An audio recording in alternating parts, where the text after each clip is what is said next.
Hello, my name is Kelly Bluen. I am a certified Zentangle teacher.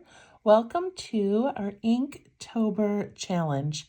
Today is day 14 out of 31 days of tangles. So for this challenge, there is a wonderful woman named Stephanie Jennifer who has created a list of 31 tangles for us to try. So far they have all been amazing. They have definitely been a little bit more tricky with more steps than a typical Zentangle method of just some very simple lines or orbs, but that is what challenges are all about, right? We're trying ones that we may not have tried originally, and we are stretching our own skills by learning new ways to do things, and it's been quite fun. So again, we are on day 14. I am using my Micron pen, a graphite pencil, and a blending tool. I also have a piece of 8.5 by 11 cardstock. I'm using my bijou tiles. These are little 2-inch paper tiles from Zentangle. And each day I am drawing on the first side of it, the one side, and then when I am completed with that, then I show you how to add it to a larger piece. You do not need to have any of these materials to do this challenge. You can simply follow along with how to draw this in a notebook, a sketchbook, a piece of scrap paper, whatever you have. You do not even need to have a compilation piece. Okay, so today's tangle is called Casarene. Casarene, I think that's how you say it, by Susan Yao, CZT. So this one is, I don't know what the term would be, kind of more like industrial maybe? I don't know. It looks like little houses or little buildings, and it's not very floral or organic. It's completely unique to me, and I kind of love it. I kind of love the structure of it. So I don't have my calendar next to me, or I would show you what it's meant to look like, but that is upstairs. So we're just going to get going, and you get to be surprised. All right, I'm going to slide this out of the way and zoom in a bit so that you can see what we're doing. And I don't know why when I zoom in. Okay, there we go. I think we're good.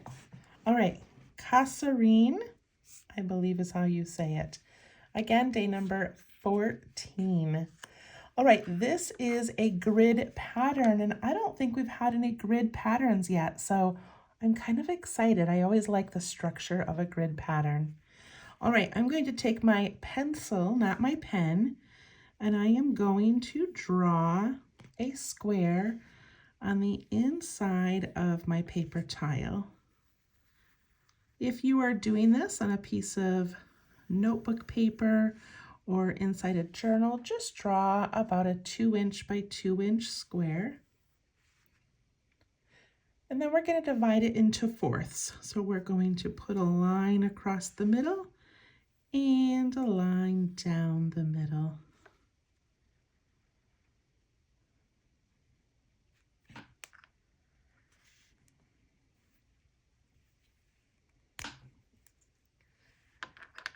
Okay, are you ready?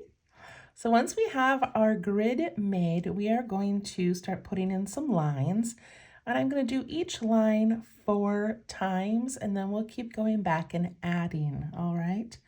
So I'm going to do this first square here, and I'm going to come down about 1/3 of the way, maybe a little bit less than 1/3, and I'm going to make this go out and then down. And when I go out, I tip down a little bit and then down. So I'll do this one. I go down about 1/3, and I'm going to go down a little bit and then straight down. Go down about 1/3, out and down, out and down. It's already different than most tangles that we've done, and so that just feels refreshing to me. You don't have to panic about the angle of these or if they're even. It really works any way that you do this. So if this line is going out straight, the image will still work.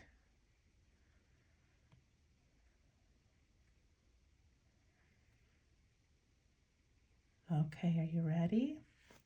All right, the next part of this grid is to come up from this corner and bump down to the middle of that line. So go from that corner, bump down to the middle.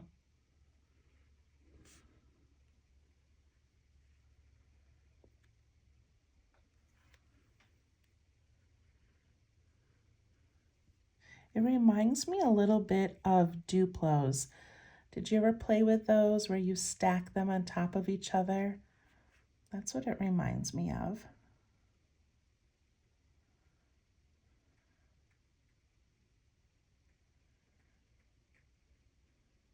Okay, once you get your 4 half circles in, then we're going to connect the top of this line over to this corner. So we're going to go up here to here, up here to there. And over here we would have to imagine it going up.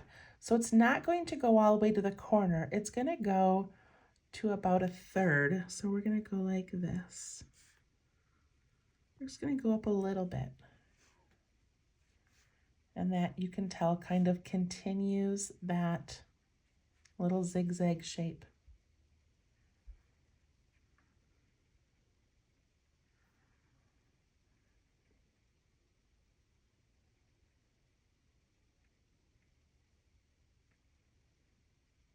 Okay. For this next part, we're going to take that half circle and we're going to continue it down to the other side. So we're crossing over into the other grid and coming down. We want this to look like a nice smooth bump.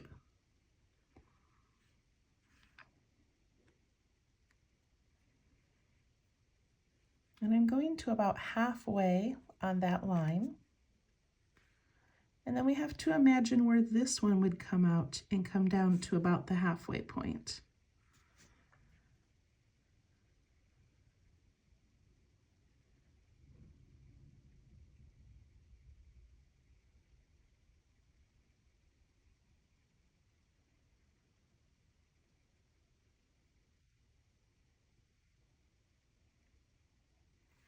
Okay. All right, what do you think so far? It's looking kind of cool. It kind of looks to me like a little book and like a little head behind the book reading it. Doesn't it kind of look like that? Or like little carolers maybe? I don't know. Okay, so now we're gonna put in this little arch here, which I think represents a door. So it's going to go in that first grid. So this first grid is this whole square here, but it's gonna go to the right of this line. We're going to put in a little arched doorway. And then we go into this second grid and it goes to the right of that line.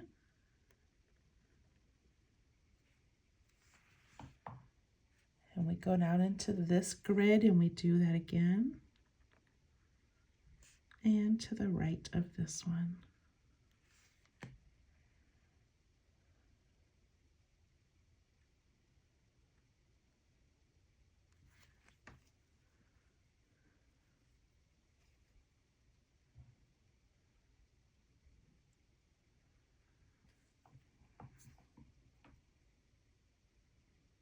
All right, this next part I think makes this so unique. We're going to take this little doorway and we are going to go to the right like this and like this. And then from this one, there and there.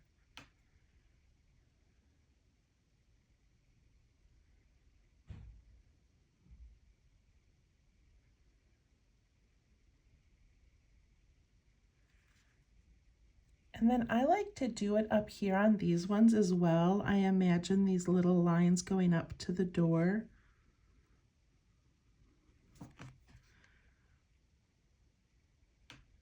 don't have to put them in the top. I just kind of feel like it continues that pattern. And down here we cannot do it because our tile ends. So I'm going to take my pen, I'm going to ink in this outer line, but I am not going to ink in the middle pencil lines.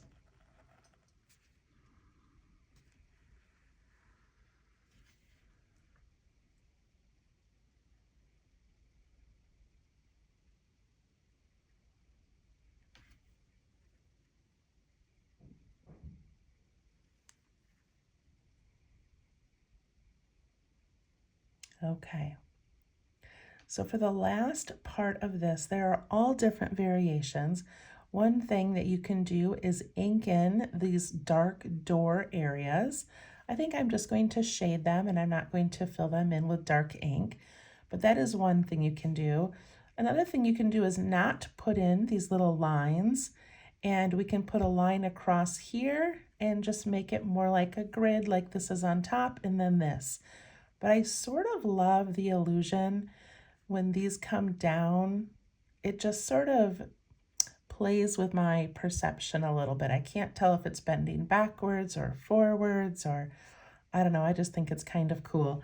But I am going to follow this pencil line to the door, then I'm going to jump up and follow it to the door again and jump up and continue it.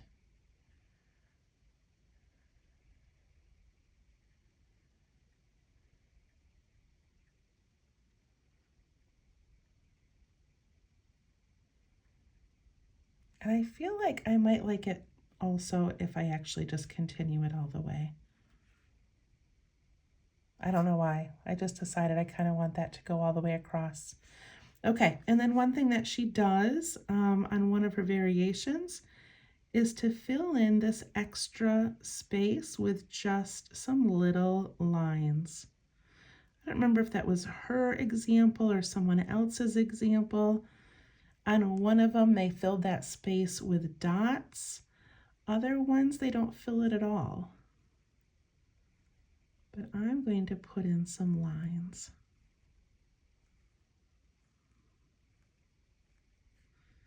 And these little spots next to that little path area. And the same thing up here.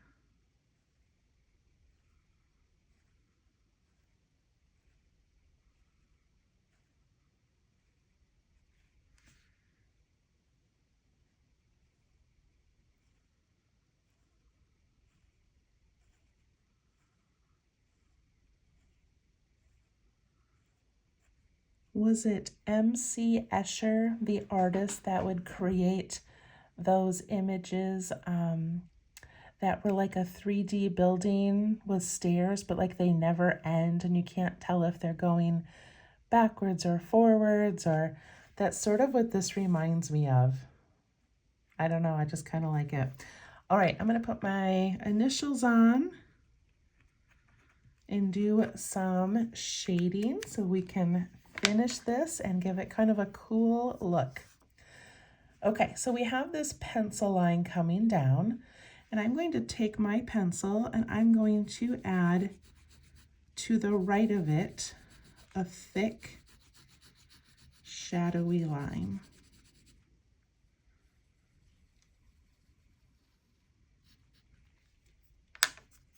Then I'm going to take my blending tool and I'm going to push that over to the right.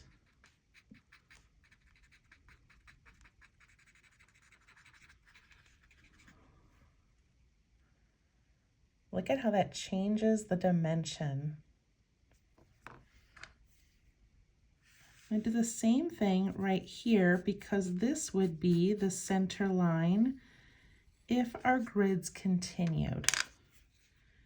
And then those would get pushed to the right as well.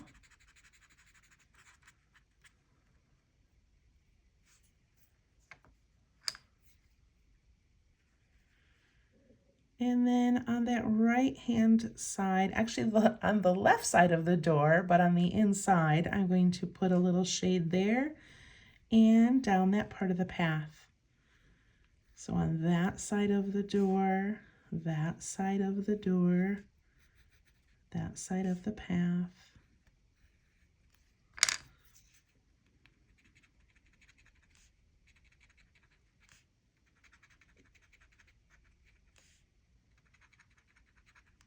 Look at how that gives that little doorway or archway a little bit of a shadow.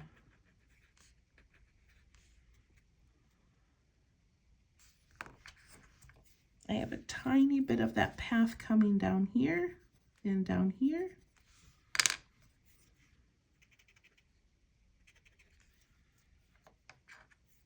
And then I'm also going to put some all around the inside edge wherever there are textured lines. So I'm just running the side of my pencil lead, the pencil tip, all along those edges.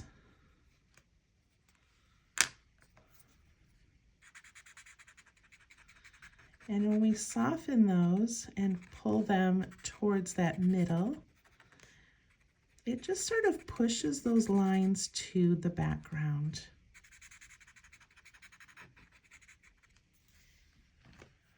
Okay, what do you think? Completely unique, but also really cool. All right, that was Casarene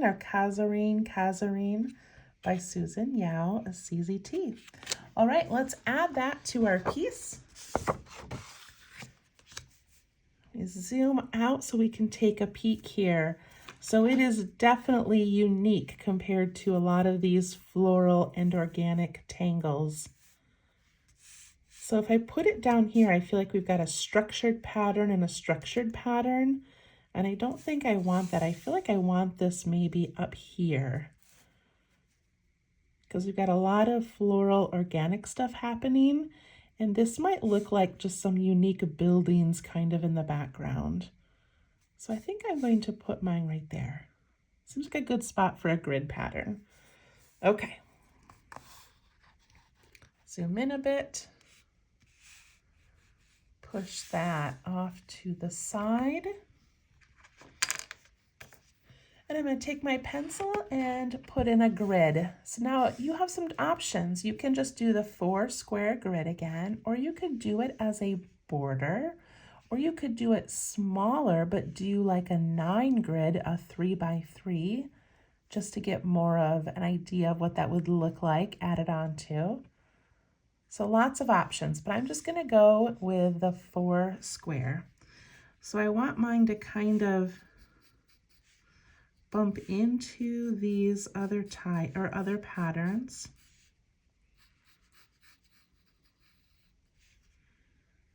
And I want each of these to be about the size of a calendar square so that I can fit all 31 on here. So I never want to make it too tiny. I also don't want to make it too large.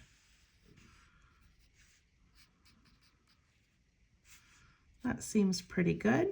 And then I'm going to put in my middle line there and my middle line down.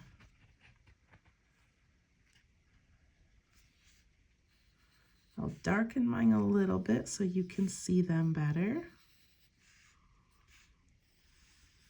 But yours you can keep nice and light so that you can erase them if you need to. Okay. You ready? So remember, there were lots of steps in this one, just like a lot of our tangles this time, but we start in that first square and we go down about 1/3, and then we go out and down. Go down about 1/3, go out and down, out, down, out, down.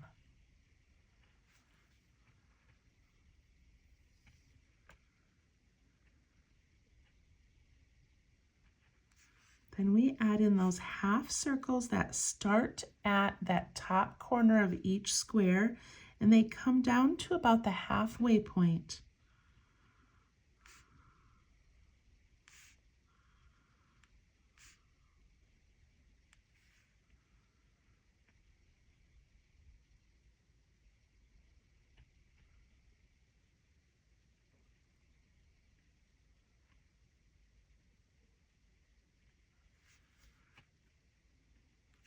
And then we connect the top of this one over to that other section, top of this one over, and then I imagine where that would come out on each of these squares over here.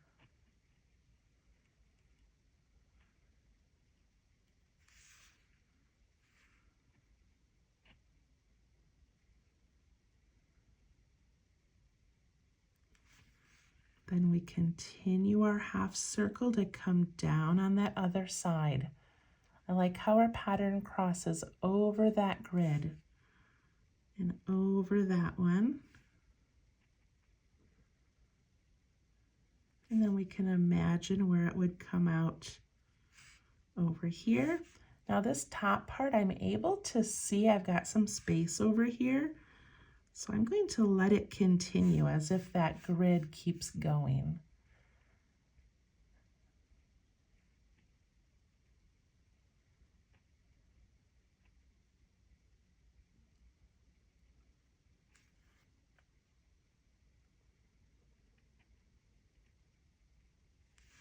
I'm going to trace that outer pencil line wherever I can see it. And I'm going to go across the center as well. I'm not going to do this one that goes up and down the middle, although you could. I like just doing it with the pencil. I think that looks kind of unique.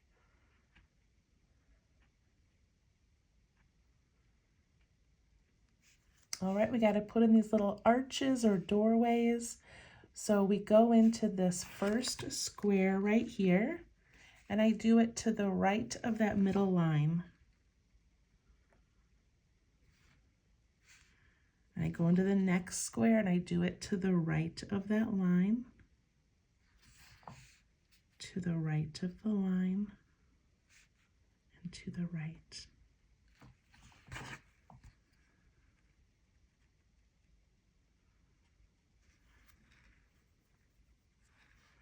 So on my particular piece of paper, I've got this little space over here, and I could continue the pattern and I could put that little doorway over here where it might land, but I feel like it's not really going to work very well.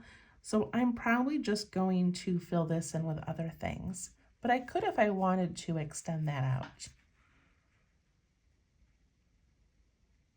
Okay. So we have all of our little buildings in. We're going to put in these little diagonal lines from the doorway. And you can skip this part if you don't love it. But I think it's kind of cool. I'm doing it on the top as well, as if there were doors up above.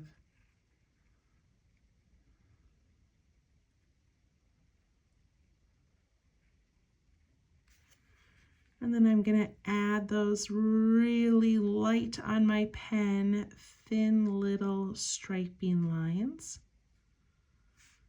I go so light. Can even let your pen lift up once in a while and give that little bit of a reflection or a little bit of light.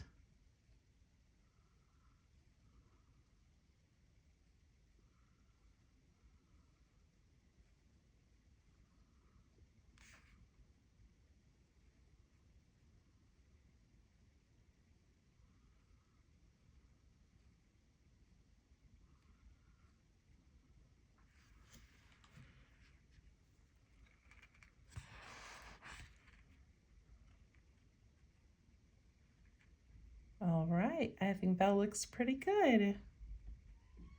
All right, before I shade it, I'm going to add a border around this whole piece.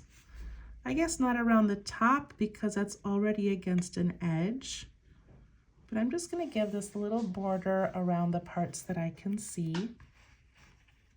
And then I have a space to fill in here. Since I just did some striping and I did some striping over here, I think I'm just going to continue that. So I'm just going to put in very lightly, lift my pen a little bit to give it a little bit of a little accent there. And now it's kind of all snuggled in.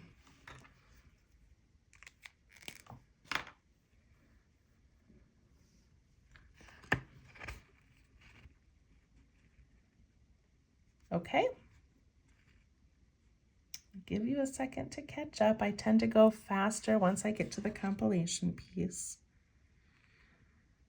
So I've been doing Zentangle now since about, maybe 2018, so maybe 6 years.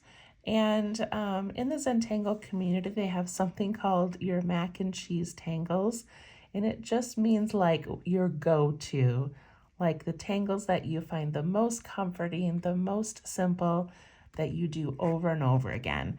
And a lot of us CZTs or seasoned tanglers have our favorites that we go back to over and over. And that is why I love this challenge, because if I saw this, I don't know that I would do it. I don't know that I would add that to one of my pieces. And it's just not organic enough for me. But putting it on with all of this, I think is so amazing. And now I kind of want to go back and play and maybe add some little vines coming up or some like watery type waves. But there's so many ways to play with it, and especially if it's something that we haven't tried before. So just wanted to mention that while you guys are finishing yours up. Okay, so I'm going to start with that center line. I'm going to put it in nice and dark, and then I'm going to add that shading to the right-hand side of it.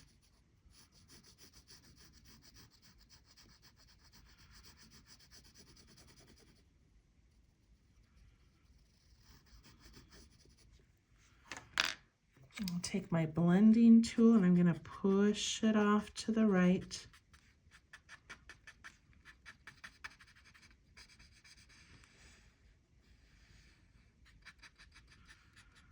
Giving that cool shadow like it's the side of a building.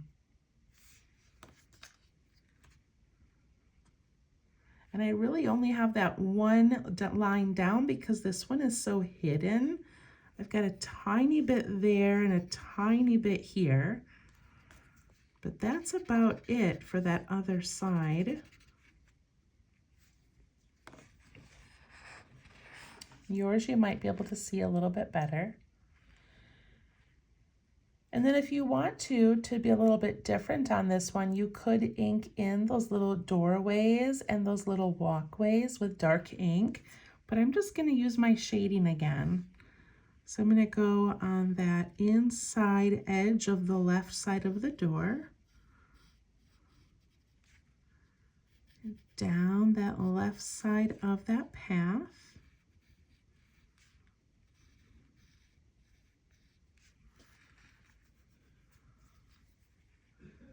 Don't forget those little ones up on top.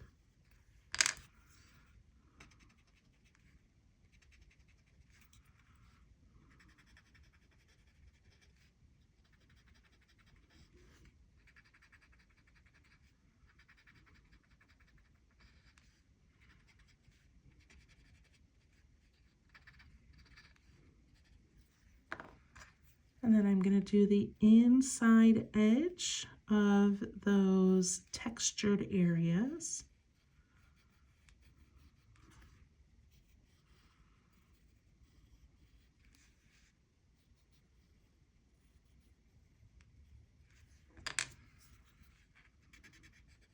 And soften those and just bring them a tiny bit into the middle.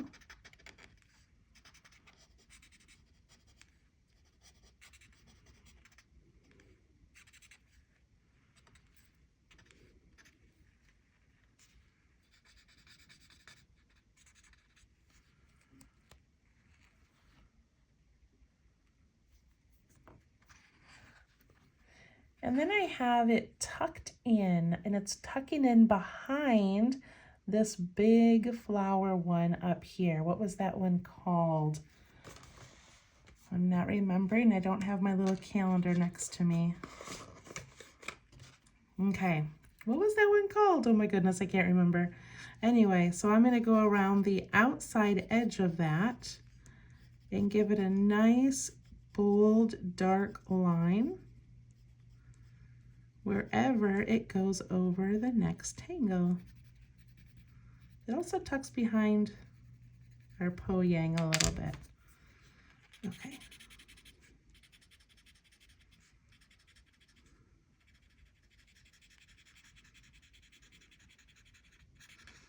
Give that little shadow, like it's tucking in behind there. And there we go.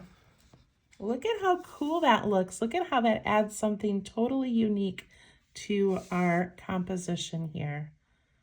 We did it. All right, I hope you enjoyed that one. I hope it was a unique challenge for you, and have fun playing with it. We will see you tomorrow for day 15. Thank you so much, and thank you, Susan, for Casarene. Thank you. Bye-bye.